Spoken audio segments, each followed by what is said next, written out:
And we are live. Hey everybody, hey everyone, this is a special Zennie62 live, much earlier by about 2 hours than the norm. And it's all part of my effort to get to more of the mainstream of America at an earlier hour when I'm in a better brain condition. That's a joke. It's a joke, okay? I am proud, beyond measure, to announce my friend is back. Not that he ever left, per se. AP, Steadham. AP, I was about to say you're the voice of Alabama football. How you doing, man? Oh, I'm doing great, Zennie. Thank you so much for having me on the show. I'm blessed to have you here. Hey, mindful of your time, let's get right into it. Who's going to be Alabama's quarterback, man? That's the question, right? We can answer that. Everybody goes home. Mm-hmm. But I think if all things are equal, Tua Tagovailoa, the left-hander sophomore from Hawaii, will start the game, and I think Jalen Hurts will come in the second half. Unless Nick Saban is trying to retain Jalen Hurts, and he would start, and then Tua would come in after him. But I think it's going to be Tua that starts the game because, see, Jalen is a true junior. If he plays less than 4 games, he can have a redshirt season. He'll graduate in December because he needs 15 credits. He's also to graduate. He's on the schedule. And then he would transfer and play somewhere else immediately for 2 years. So mark it right here, folks. Our Alabama football expert, AP Steadham, says that it's going to be Tonga. Say that name. Tua Tagovailoa. Tua Tagovailoa. Say that 3 times real fast. Tua Tagovailoa. Tua Tagovailoa. Tua Tagovailoa. There, I did it. Tua Tonga. That's actually a song. Could you make a rap song out of Tua Tagovailoa? I mean, wait. Tua Tonga what? Tua Tagovailoa. Tua Tagovailoa. I don't know, but I'm about to go out of my mind trying to slow a jam over his song. Anyway, there you go. That was off the top of my head. There you have it. Now, as I type this, I'm going to also tweet out this bit of it from this news because it's news. Hey, so take us back for those who are just catching up on all things Alabama Crimson Tide and the SEC. What happened, basically? What is it that occurred to cause? I mean, we know about for those of us who don't know about the national championship game. What happened that makes this kid so special? For those who don't know. Yeah, Tua Tagovailoa came from Hawaii as a true freshman last season. He sat on the bench. He only played near the end of the game when Alabama probably had a 3-touchdown lead or more. He did very well. I think he's 11 or 12 touchdowns. I don't even believe he had an interception. If he did, I can't recall. And then in a championship game, Alabama was losing to Georgia 13-0. They had 21 yards of passing. Things were not going well, even though they had $1 billion offensive coordinator, 5-star receivers. A lot of good players surrounding Jalen Hurts. That there was a standstill offensively. They were really dead. So to start the second half, Nick Saban inserted Tua Tagovailoa, and they won the game in overtime on a walk-up 41-yard touchdown on a second down.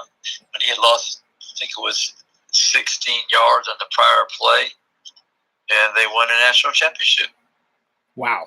And I saw that, and I have to admit, I was stunned. I mean, just absolutely stunned. It was, I mean, you don't usually see that in football. You see it a lot in baseball.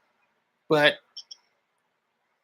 it was the stunning rapidity of that play, because particularly when one considers and has the opportunity to see in a replay the entire game, and the fact that Alabama was doing nothing offensively, And it felt like Georgia was only a big play away from outright taking the national championship, didn't it?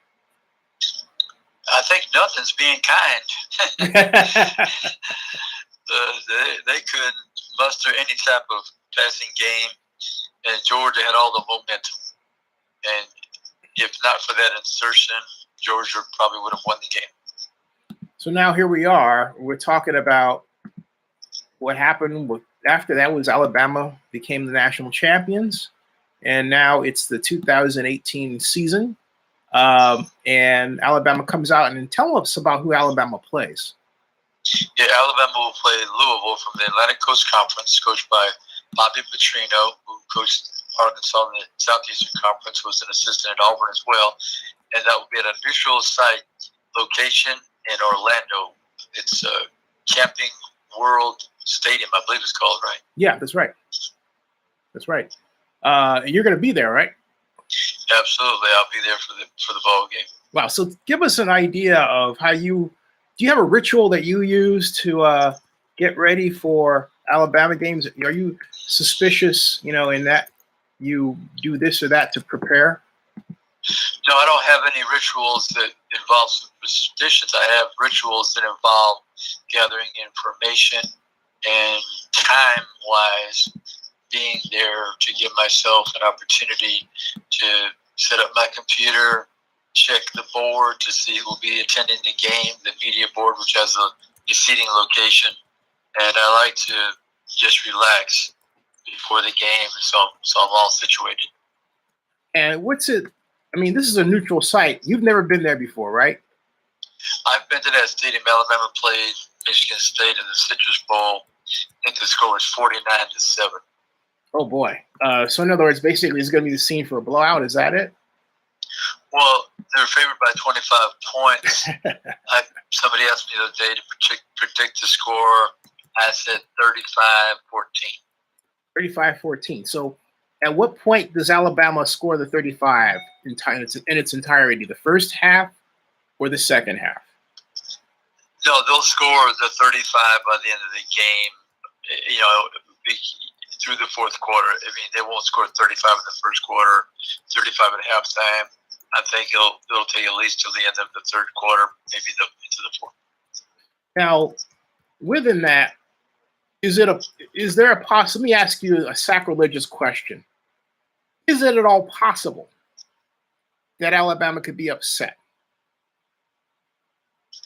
Well, if Louisville defensively stifles their running game, and you have to go one-dimensional, that might be to Alabama's advantage because they have tremendous receivers. 3 freshmen played quite a bit last year. Then they have a freshman coming in, Jalen Waddle, who was recruited by IMG in Bradenton, Florida. He was at good IMG Academy, but he stayed at Episcopal High School, and he finished out the season in his hometown of Houston because they have a rigorous academic curriculum as well. But, I mean, I've seen that happen one time where Alabama was playing Michigan in the Orange Bowl. They shut down. The running back was Train. I can't remember his full name, but he had like 1,200 yards. And they shut him down, and next thing you know, Tom Brady sets an Orange Bowl record, which I think broke Frank Broyles' record when he was quarterback at Georgia Tech. Georgia Tech had 396 yards passing. Wow. And they beat Alabama by 1 point because Alabama missed the extra point in overtime. Wow. It's absolutely incredible. Hey, so what do you think about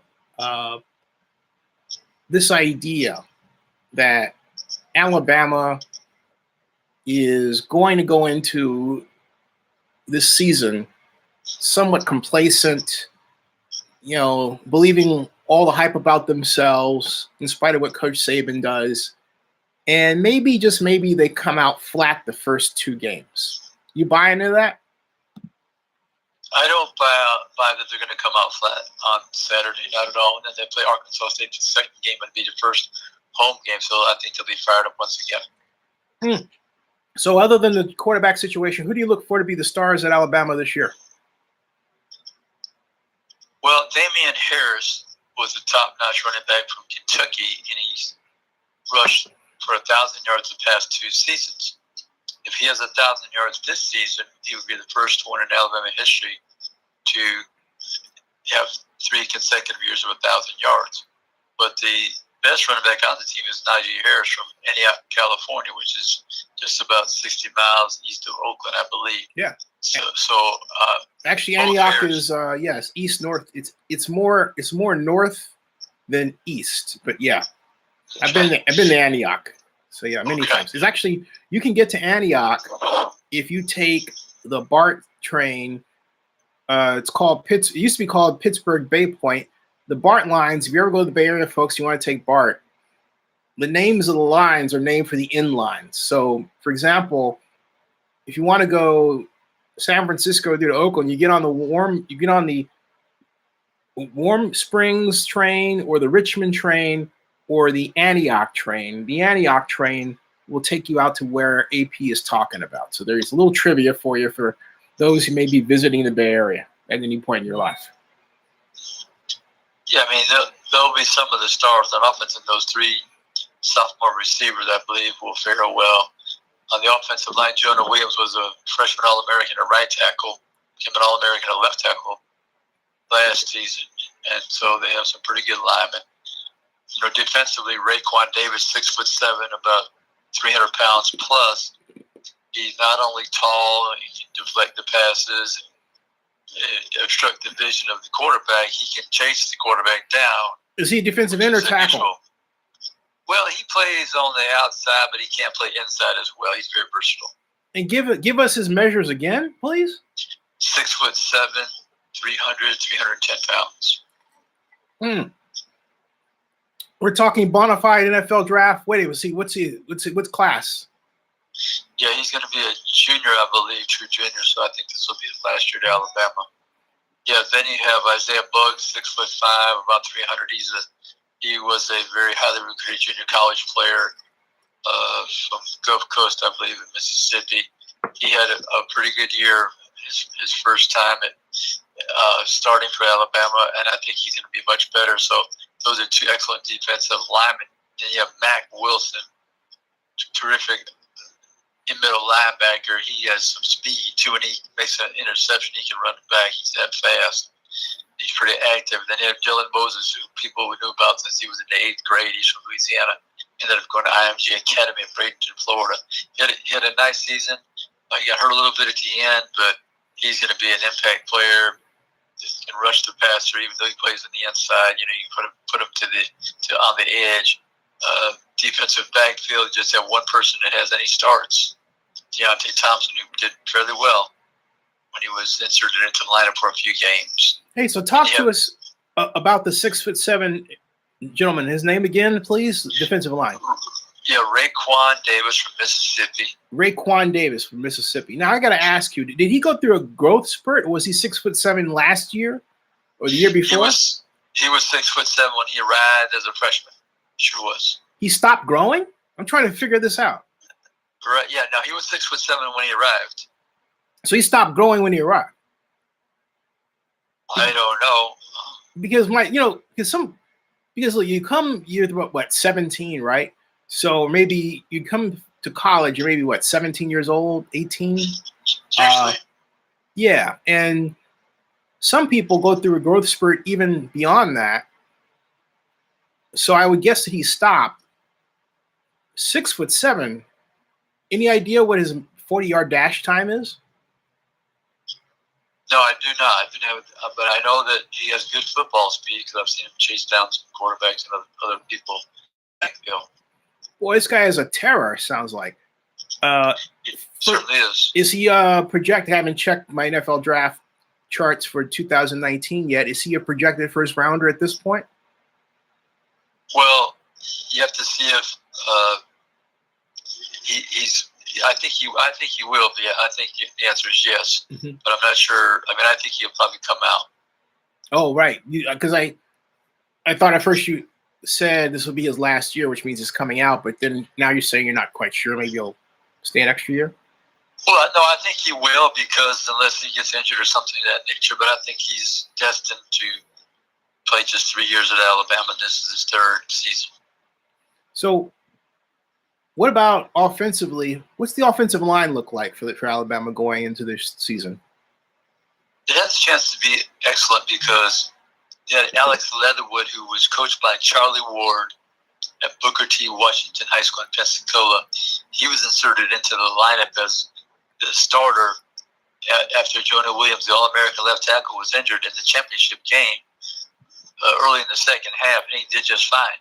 Well, he moved over to right guard now, and then they're going to have a right tackle named Jedrick Wills II from Kentucky, and he was coached by Eric Shaw, who was a linebacker that went to Florida State but ended up transferring to Louisiana Tech. I don't think he ever played at Florida State.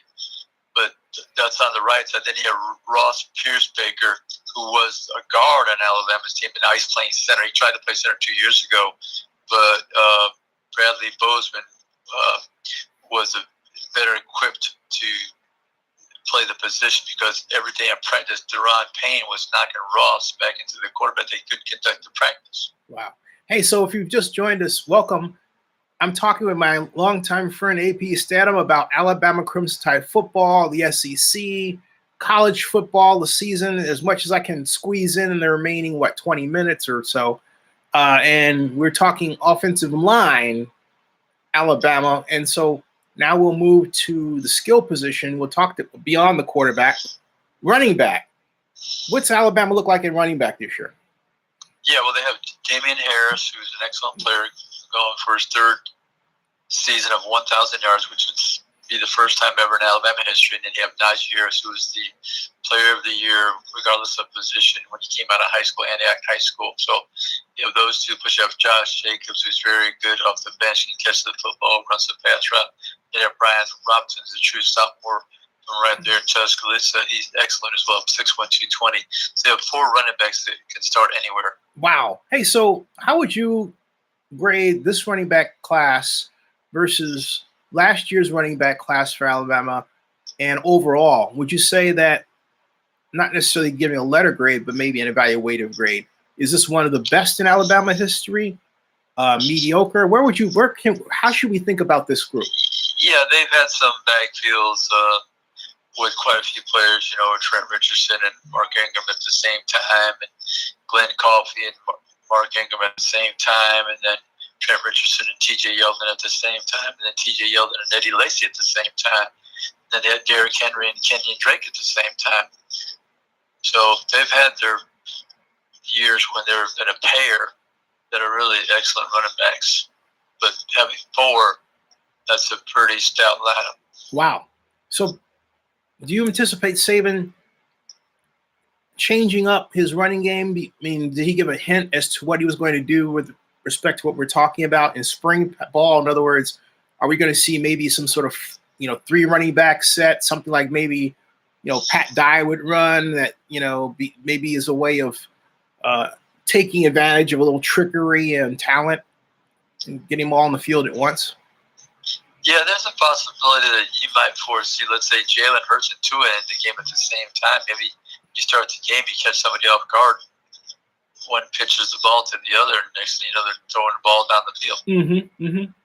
Wow, it's going to be exciting to watch them. Okay, so now let's talk about the Calvin Ridley-less wide receiver core. What's it look like this year? Yeah, they have three excellent sophomores who played on a regular basis last season. Devontae Smith, who caught the game-winning touchdown against Georgia in the national championship contest. Then you have Henry Ruggs III, who his first 5 or 6 catches were all for touchdowns. Oh, that's a nice hat trick. But his first 5 or 6 catches, were they such that all you could for touchdowns? But were they all within the red zone, or were they from different places on the field? No, he had a couple long ones actually. Where he gathered the ball and ran down the sideline 40, 50 yards for a touchdown. Wow, heck of a talent. What's tight end look like? Oh, I just want to backtrack for a second. Yeah, sure. Jerry Hughes from South Florida, he's really a Calvin Ridley clone.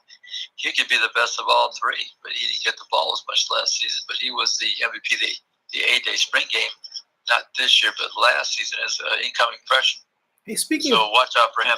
Speaking of Calvin Ridley for a second, have you had an opportunity to observe Calvin Ridley play on television or in person during the preseason? No, I have not. I would have, but I just wasn't able to get to a game. But Calvin is going to be a good pro. He's energetic. He's conscientious. He likes to compete, and he'll be helped, I think, and guided by Julio Jones, even though they're different type receivers. One is very big and powerful and physical, and Calvin's more adept at running precise routes, and his quickness and agility. Now, coming back to Alabama talk, now tight end. What's the tight end core look like? Excuse me. Yeah, the tight end core, they have quality people. 3 or 4. Let me say, they have 1, 2, 3. There's 4 of them that actually had experience. The one that hasn't received the ball, if at all, was Kendrick James. He's going to be a sophomore in Waco, Texas. He's the most gifted athletically, 6'5", about 260, and I can't wait to see if they get him the football this season. And also, we've got, having covered all those bases, we haven't talked about the defensive backfield, so now moving to the other side of the ball. What's the defensive backfield look like? We talked about the defensive line. We didn't talk about the backfield and then the linebackers for Alabama. Yeah, the linebackers, like I say, Mac Wilson is a veteran, and Dylan Moses, and Christian Miller, who's Corey Miller, who was his dad, played in South Carolina for the New York Giants. He's back after suffering an injury last season. He played somebody, he was hampered by injuries throughout the season. And then you have Anthony Jennings, another player who had some injuries, but he's a very good linebacker, adept at rushing the passer, pretty good against the run as well. But defensive backfield, where you're going to have a situation where you're hoping that they are a cohesive unit fairly early in the season, because they play Louisville, who always has good schemes under Bobby Petrino. Mm-hmm. And then you have Ole Miss, where they have another quarterback from Hawaii, and 3 terrific receivers, might be the best in the conference as a unit. And now we have,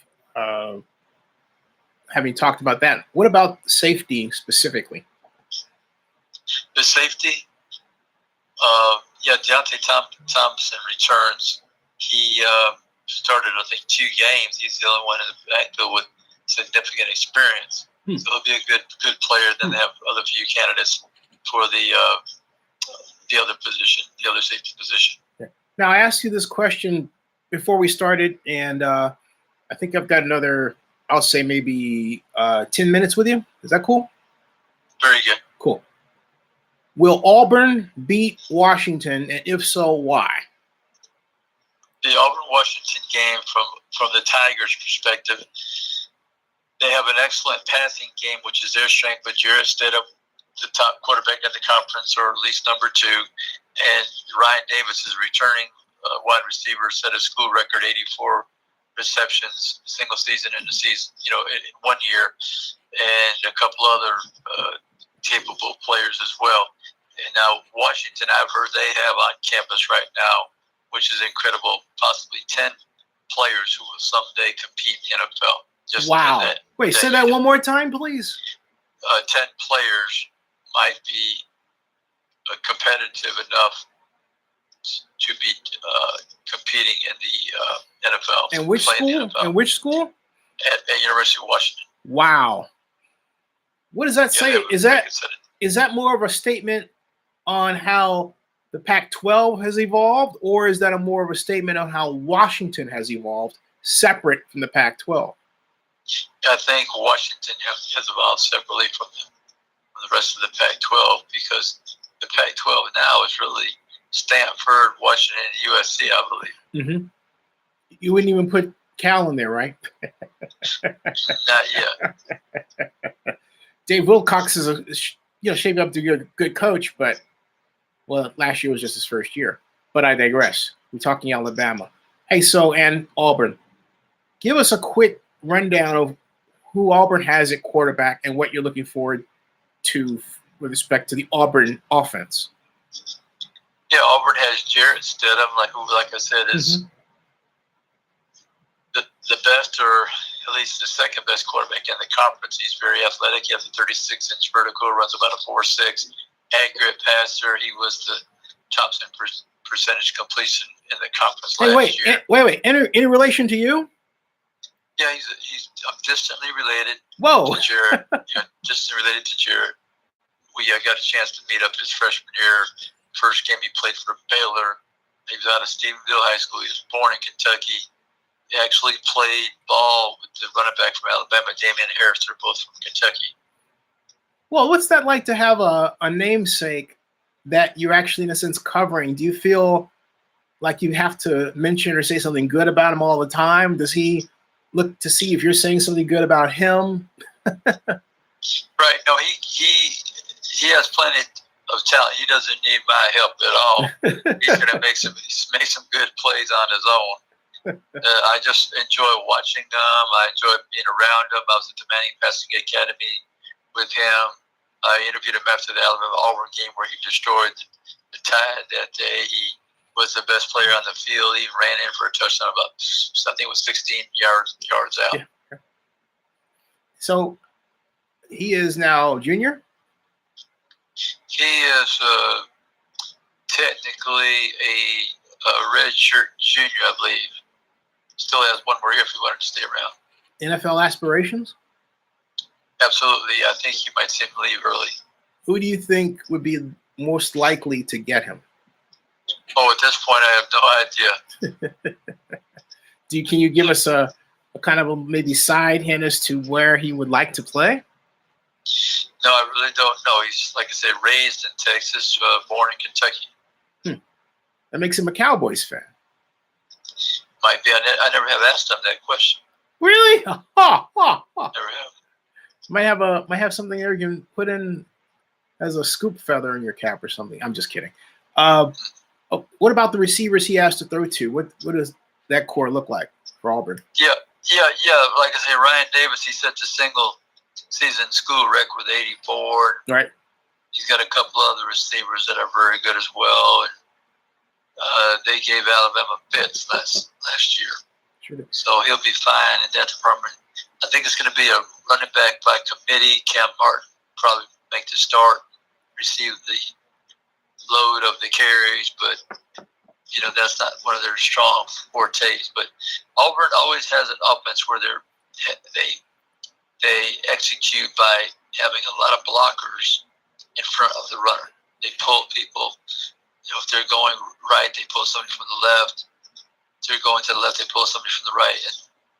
And they're not shy about running that football. No, I love the offense that has been installed at Alabama. And who's the offensive coordinator for Alabama? Excuse me, Auburn. Long day, folks. Yeah, for Auburn, it's Chip Lindsey, who graduated from Alabama, I think, in '96. But I believe he was in Arkansas with Gus Malzahn at some point, high school or something like that, at the academy over in Arkansas, where Gus Malzahn was. I love Gus Malzahn's shotgun running offense. It is, to me, the most innovative in college football. There are even elements of that offense that are now in the National Football League. Any surprises in store for us with respect to wrinkles you've seen in spring practice that might pop up on our television screens? I guess the only surprises would be on the personnel side, who's going to play quarterback for Alabama, who will get the first snap. Oh, but I mean for Auburn. Oh, for Auburn. Yeah, yeah. For Auburn. Surprises on that side.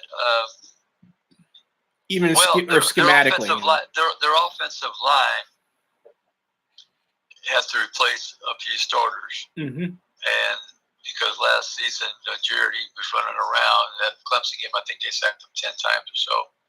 That was one of the early ball games. And it was a defensive ball game. Auburn could have won the game, but they just couldn't get any offense going because the line couldn't block that terrific defensive line of Clemson. Although they got 3 or 4 guys that are going to go pro this year. Probably no one will go past the second round for Clemson. But so I think Auburn, they're going to give more autonomy to Jared Steadham and call the plays.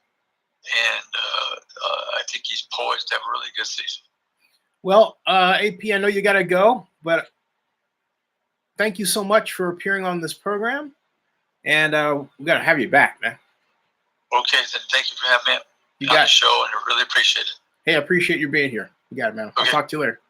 Yeah, bye-bye now. All right, see ya.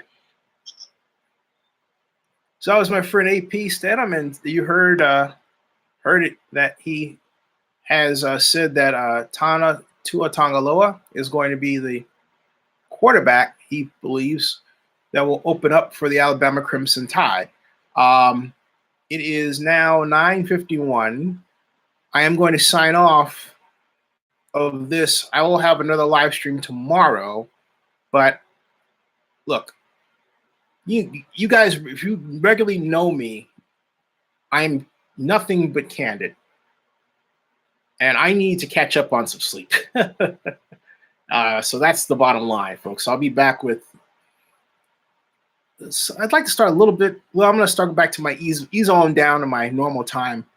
I just need some rest. So okay, so I'm going to get some rest. I'll see everybody later. Okay, thank you for checking this out. Appreciate it. Remember, if you haven't done so, please, I beg of you, subscribe to Zennie62.